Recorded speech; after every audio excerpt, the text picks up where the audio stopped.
Welcome to the Cash Flow Project Podcast. Are you looking to better your financial situation by increasing your cash flow? Too busy to hunt for real estate deals or don't know where to start? Then you're in the right spot. Join us as we dive in and talk about investing for cash flow using multifamily real estate. Welcome to the Cash Flow Project. I'm your host, Duc with Tri-City Equity Group. For this episode in our educational series, we'll be talking about key performance indicators, or KPIs, that a limited partner, or LP, should be aware of. With me is my co-host, Vince Gibbings. Hey, Duc. Really excited about this show. Explain some of the metrics that are used, that we use when we're looking at deals and we're doing underwriting. But more importantly, the ones that the LP, the silent investor, the limited partner, needs to be aware of when they're evaluating an offering that's given to them, so they can make sure that, one, they're asking the right questions about the deal, but two, also making sure that this matches their risk profile that they're willing to accept, that they're comfortable with. And a lot of times they just don't know what these metrics mean. So hopefully we can get into defining these metrics, kind of some common usage of how they're used, what questions to ask, what the metric is telling you. That way you can ask better questions and make better decisions for your risk profile and what you're willing to accept to meet your goals. All right, let's jump right in. So what is the cash-on-cash return on investment? Got it. So cash-on-cash ROI is the rate of return that calculates the cash income earned on the cash invested. Okay, the basic formula is cash invested divided by cash flow before taxes. I love this metric. It's very simple. I think it's often overlooked because of how common it is. Most people know cash-on-cash ROI, and they just they look for more sophisticated metrics we'll talk about later. But I think this one is extremely valuable for a couple of reasons and shouldn't be overlooked. So basically, it's how hard your cash is working for you, or how much cash your cash is bringing in. To me, the higher cash-on-cash ROI early on in a project equals a safer investment. So the faster my capital outlaid is getting returned back to me, the safer that investment is going to be for me, the lower risk profile I'm going to be putting on that project. I also like it because you can use that as a snapshot at pretty much any point in the project. So a lot of times, like for us, we do a cash-on-cash ROI equation or assumption for every year of a project. So I also like for that you can kind of take a snapshot in time for each period of performance. So at Tri-City Equity, what do we normally target? So our basic assumptions are going in to a project, we're normally looking at a 6 or 8% cash-on-cash ROI at acquisition. Got it. So what is an average annualized return? The average annualized return, or AAR, it's a percentage used when reporting the historical return on investment. So this is going to be more of the entire project. It's different than the cash-on-cash ROI because it's going to be taking into account the sale of that project or that capital event. Maybe it could be refinance as well, but it's going to be taken into account that exit of the property.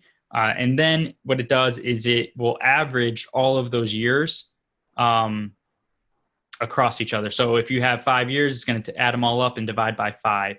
The reason I see some value in this one, but I normally don't use it because what it can do is, as an operator, and I'm looking at from the operator standpoint of performance year by year when I'm making budgets, making plans, building a business plan for a project. The AAR it can hide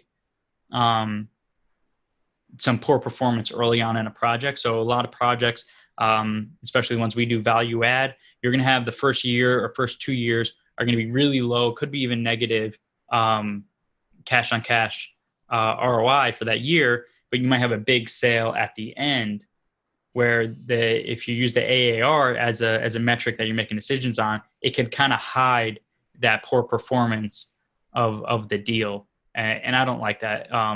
I'd rather be able to see the entire project, how each year is performing, and make sure we have a nice blended return. So what is an internal rate of return, or IRR? Okay, so the internal rate of return is the buzzworthy return that all investors want to know, and they think it's the pinnacle of investing metrics. But to me, it also has it's good. It's a good equation, but it also has some severe limitations and should not be taken. Investment decisions should not be taken or made based solely off what the IRR is, the internal rate of return. So the rate of IRR is the rate of return needed to convert the sum of all future cash flows to equal the initial equity investment. So if you know anything about like net present value or future value and cash flows in those equations, that's kind of what the IRR is it's taking account all future cash flows and discounting them back to zero, right? To what's your break even. Okay. And the IRR is different than the AAR because the IRR does take into account time, or the AAR does not take into account time. Right? So what do we normally target at Tri-City Equity? For the IRR, we normally target around 17, but normally 15 or 15% or higher is pretty good return for the IRR. I also want to make another point. So what IRR doesn't tell you is some limitations here is it doesn't tell you the timing of the cash flows. And to me, again, that directly relates to that risk profile that we assign to a project is how fast are we going to get our money back? What is that return of that rate of the return of capital? So what could happen is you can have two deals, for example, Project A and Project B, where Project A is more of a flip project that you hold for 5 years. So the first 4 years, you're not having any cash flow. And then the last year, you have a big sale, you flip the property, and you have a big sale, and you have an IRR of 15.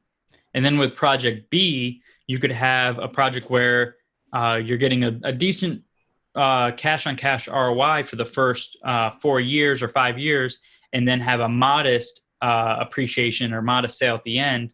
But both of these projects, Project A and Project B, will have the same exact IRR. But it doesn't take into account like I said, the timing of those cash flows or the risk, because now you can see when I explain it like that, Project A is going to be much more risky than Project B, because Project B, you're getting the cash flows, which is going to be your return of your capital early and throughout the project, where Project A, you're getting nothing for the 5 years, possibly even negative cash flow for the first 4 years. And then the 5th year, you're waiting on everybody has their fingers crossed, and you're waiting on a big sale at the end of that flip project. So I'm not saying one's right or wrong or one's better than the other. All I'm saying is that you need to know when looking at the IRR and looking at the cash on cash, what these metrics are telling you and what questions to ask. So when you're looking at IRR, don't just see a number of 19% and get hearts in your eyes and think that, this deal is going to be a home run. You want to see their 5-year pro forma to see how much cash flow they're going to be generating, and how much of that return is going to be from cash flow, and how much of it's going to be from that capital event at the exit. Because if the whole project's hinging on a giant sale at the end, just understand that you're going to be taking on a lot of risk, and you might be okay with that, but you just need to know that that's what you're doing. All right. And what is an equity multiple? So equity multiple is the rate of return based on the total net profit of the equity investment. So the formula is you take all of your proceeds, all the cash flow that you received throughout the project, plus the sale at the end. You add it together and get a big lump sum, and then you divide it by your initial investment. So you're going to get a small number, maybe 1.5, maybe 2, maybe 3, if you're lucky. But normally it's how many times you're essentially doubling your money, or what's your multiple on your money. So we normally target a 2x, or we aim to double our investment with every project. And what is a capitalization rate, or cap rate?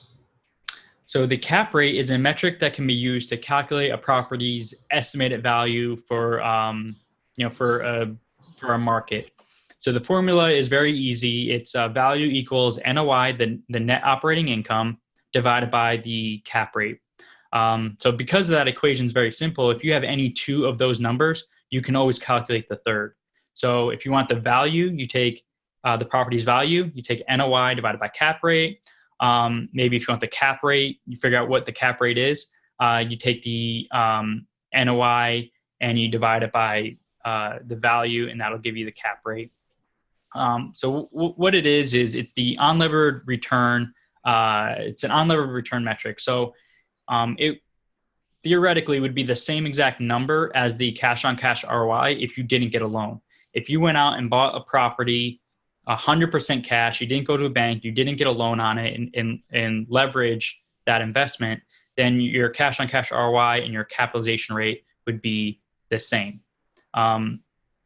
We also use it to compare, kind of get a apples to apples comparison of similar properties that are in a market. So if we're looking at 4 or 5 different apartment complexes, we can use the capitalization rate to figure out their value and kind of get an apples to apples approach. And the reason it's apples to apples for the most part is because it doesn't take into account the leverage, because each investment group or each investor is going to get different terms from their bank.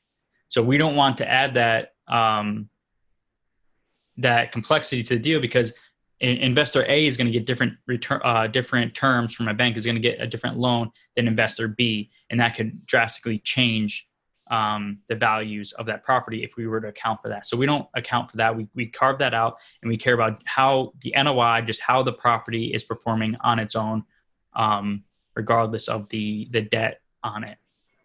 So the common usages that you'll hear, or the vernacular of it, is going to be things like prevailing cap rate. That's going to be what the cap rate is for a certain class of property in a certain market. So you might hear something like the prevailing cap rate for C-class properties in Dallas is 6, right? Or something like that. So that's how you're normally going to hear it. The next one's going to be the cap rate at acquisition, or at going, or the going in cap rate. So that's going to be the cap rate at which you bought the property at. So at the time, at that moment of sale, based off of the financials we have, what was the going in cap rate? And then the other side of that is the terminal cap rate, or the reversion cap rate, is going to be what's the cap rate at the sale of that property. When you go to exit that property, what are you projecting to sell it at? And then what did you actually sell that property at? And then another definition of cap rate is the rate of return that a sophisticated investor is willing to pay to take on that risk. So, for example, you might have a primary market like Hawaii, which might have a low cap rate, like a 3 to 5 cap, versus secondary market like El Paso or Michigan with a higher cap rate, like 6 to 10. And that's a measure of what investors are willing to pay because of the inherent risk of that market. All right, so if you're interested in connecting with us, go to tricityequity.com to learn more. To connect with like-minded investors, join our Facebook group, Honolulu Multifamily and more. And if you found value in this podcast, please subscribe and give us a rating and review on Apple Podcasts or Stitcher. If you know anyone who might resonate with today's podcast, please share the episode with them. See you next time. All right, thanks, Duke. Bye.